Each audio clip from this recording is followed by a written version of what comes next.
नमस्कार, मैं नेहा शर्मा आपके साथ और आप देख रहे हैं जस्ट इंडिया। खबरों के प्रायोजक हैं रंज care showroom in Rohtak and Bahadurgarh. Showroom पर आएं, टेस्ट ड्राइव लें और गाड़ी बुक कराएं। Oscar super speciality hospital and trauma centre. Haryana Congress के नेता एवं राज्यसभा सांसद दीपेंद्र सिंह हुड्डा ने भाजपा व जजपा गठबंधन पर तीखा हमला बोला है। पानीपत पहुंचे दीपेंद्र हुड्डा ने कहा है कि जैसे पाकिस्तान से टिड्डी आती है वैसे ही बीजेपी की ईडी आती है। जो नेता बीजेपी ज्वाइन कर लेते हैं उन्हें रातों रात छूट दे दी जाती है। दीपेंद्र हुड्डा ने कुलदीप बिश्नोई पर भी जमकर निशाना साधा। क्या कुछ कहा आप भी सुनिए। केवल विपक्ष को लिया जा रहा है। देश के लोकतंत्र के हक में बात नहीं हो सकती। और जो नेता भाजपा ज्वाइन कर जाते हैं, बड़े बड़े जिन पे मुकदमे होते हैं, रातों रात उनको छूट दे दी जाती है।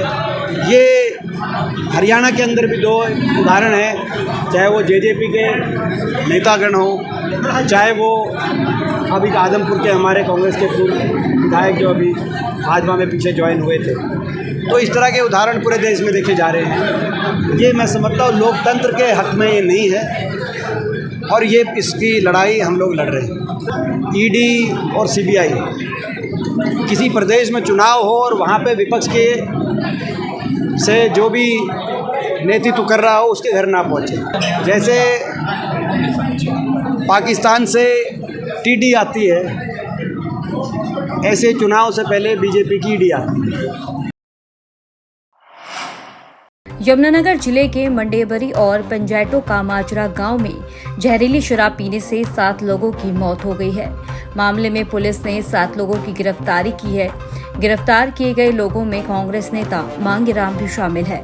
रोकी नामक युवक की गिरफ्तारी के बाद मुलाना में अवैध तरीके से शराब बनाने का खुलासा हुआ था, जिस पर टीम ने कार्रवाई करते हुए बाकी के आरोपियों को भी गिरफ्तार किया है। पुलिस के अनुसार अभी कुछ लोगों की गिरफ्तारी बाकी है। जहरीली शराब से हुई मौतों के कारण गांव ही नहीं बल्कि पूरे जिले में मातम सा पसर गया है, क्योंकि एक ही दिन में गांव के शमशान घाट में एक साथ 5 लोगों का अंतिम संस्कार किया गया है। जानकारी देते हुए जिला पुलिस अधीक्षक गंगाराम पुनिया ने बताया कि उन्हें जानकारी मिली थी कि जहरीली शराब के पीने के बाद अस्पताल में भर्ती हुए एक व्यक्ति की मौत हुई है और इसके बाद फरकपुर थाना में मामला दर्ज कर जांच शुरू कर गई थी। 7 आरोपी की गिरफ्तारी हुई है, जिनके नाम रॉकी, रमेश, प्रदीप, कपिल, गौरव, एक और गौरव है और एक मांगीराम, ये हैं। जो बाकी कुछ और आरोपियों के नाम हमारे सामने आए हैं, जिनकी संलिप्तता का हम अभी सत्यापन कर रहे हैं और उनके खिलाफ भी कार्रवाई सुनिश्चित करने हेतु हमारी टीमें अलग अलग जगह पे रेड कर रही है। जी देखिए, जो हमें कल एक जो मौत की सूचना मिली थी उस बॉडी का आज पोस्टमार्टम करवाया था। इसके अलावा हमें ये गांव और एक आस-पास में गांव और है पंजेटो का माजरा, उससे ये पता लगा जी कि 5 ऐसी ही मृत्यु और हुई थी जिनका बगैर पुलिस को सूचना दिए या बगैर पोस्टमार्टम करवाए अंतिम संस्कार कर दिया गया था। तो हम उन मामलों की भी जांच साथ में कर रहे हैं। सोनीपत जिले के गांव बडोली में हत्या की वारदात से सनसनी फैल गई है। मिली जानकारी के अनुसार विजय नाम के व्यक्ति ने अपनी बहन के माथे पर गोली मारकर हत्या कर दी। बताया जा रहा है कि राखी पर एक लड़के के अपहरण का मुकदमा भी दर्ज था। वारदात की सूचना मिलने के बाद सोनीपत बहालगढ़ थाना पुलिस के साथ साथ क्राइम ब्रांच की टीमें मौके पर पहुंची और मामले की गंभीरता से जांच में जुट गई। पुलिस ने शव को कब्जे में लेकर पोस्टमार्टम के लिए सिविल अस्पताल में भिजवा दिया है। आपको बता दें कि चंडीगढ़ में MBA की पढ़ाई करने वाली राखी नाम की युवती अपने ताऊ की मौत के बाद अपने गाँव बडोली आई हुई थी। राखी पर एक लड़के के अपहरण का मुकदमा दर्ज था। वह इस मामले में सजा भी काट चुकी थी, लेकिन उसका बड़ा भाई विजय इस बात को लेकर राखी से रंजिश रखे हुए था। प्राप्त हुई थी कि राखी नाम की लड़की उस पर गोली चला दी। जो हमने यहाँ आकर देखा तो लड़की मृत अवस्था में बैठ गई और दीवार के बीचों पड़ी थी। उसके माथे में एक गोली लग रही है। उसके भाई ने इस पर गोली चला रखी है, मार रखी है। उसका भाई रहा भाग। उसकी गिरफ्तारी की हर संभव कोशिश करेंगे गिरफ्तार करने आज। प्राथमिक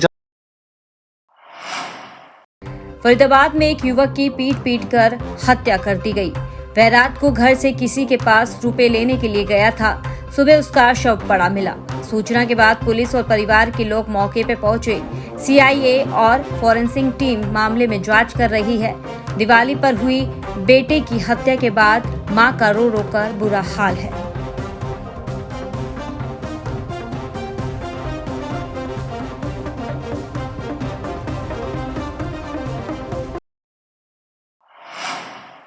करनाल में हांसी रोड पर स्थित एक ढाबे पर पेंटर की पेचकस खोदकर हत्या कर दी। वीरवार देर रात करीब 9:30 बजे वह ठेकेदार के साथ ढाबे पर खाना खाने पहुंचा था। मृतक के भाई भरत ने बताया कि संदीप उसका बड़ा भाई था। जब उसके पास पेंटर का काम नहीं होता था, वह उसी ढाबे पर ही काम कर लेता था जहां उसकी हत्या की गई। वीरवार को भी वह पेंट करने के लिए काम पर गया हुआ था। काम से लौटते समय वह अपने ठेकेदार के साथ ढाबे पर पहुंच गया।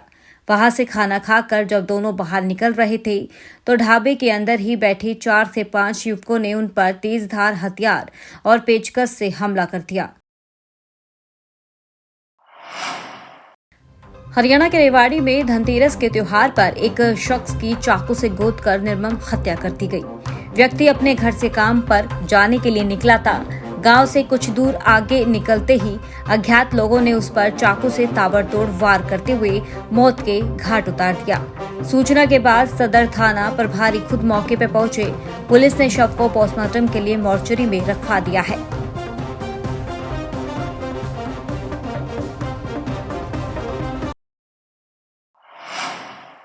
हरियाणा के पानीपत में सेक्टर 25 पार्ट 2 स्थित एक फैक्ट्री में रेप के बाद ठेकेदार ने 15 वर्षीय किशोरी की सिर, मुंह और अन्य अंग ईंट से कुचलकर हत्या कर दी।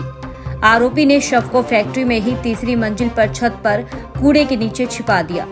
चाचा ने भतीजी की फैक्ट्री में ही छिपाए जाने की शिकायत पुलिस को दी, लेकिन उसकी कोई सुनवाई नहीं हुई। एसपी, डीसी तक गुहार लगाने पर भी कोई कार्रवाई नहीं हुई तो डाक से गृह मंत्री अनिल विज और सीएम विंडो पर शिकायत दी। गृह मंत्री के आदेशों पर जांच सीआईए 1 पुलिस को सौंपी गई तो 24 घंटे में हत्याकांड का खुलासा हो गया। पुलिस ने हत्यारोपी ठेकेदार को पकड़ लिया गया है। पुलिस आरोपी ठेकेदार को आज अदालत में पेश कर रिमांड लेगी। महाराष्ट्र की राजधानी मुंबई के बांद्रा में बड़ा हादसा हुआ है।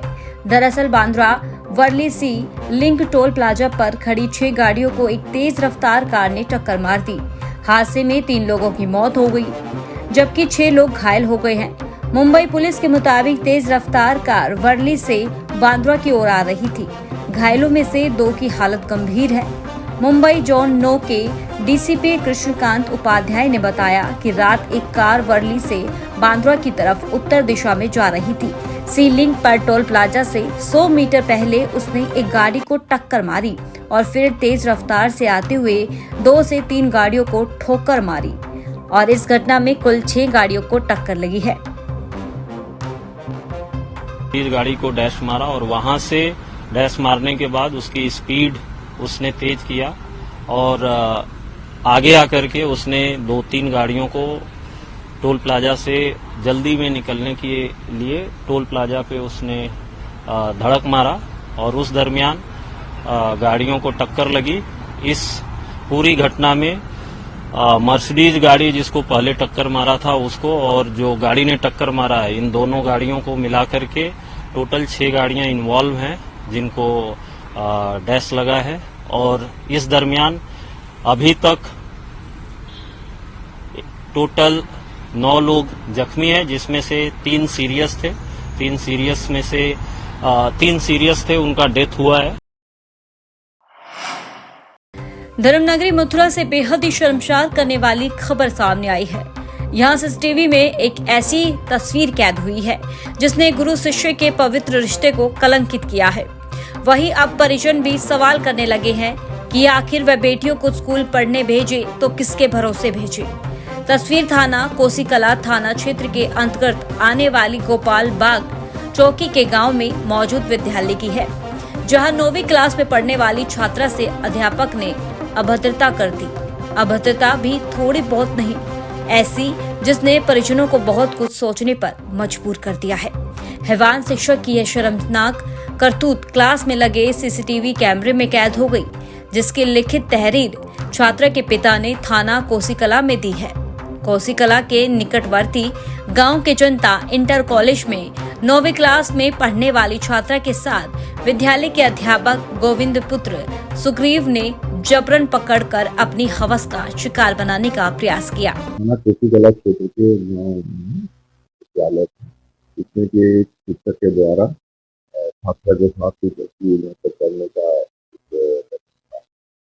इसके संबंध में तत्कालीन मुकदमा दर्ज कर लिया गया है और शिक्षक की गिरफ्तारी के प्रयास किए जा रहे हैं। जल्दी उसको गिरफ्तार करके छेड़छाड़ का आरोप था और इसके साथ अश्लील हरकत करने का, तो इसके संबंध में तत्कालीन समुचित धाराओं में मुकदमा दर्ज किया गया है और गिरफ्तारी का प्रयास। खबरों में फिलहाल इतना ही। देखते रहिए जस्ट इंडिया। नमस्कार।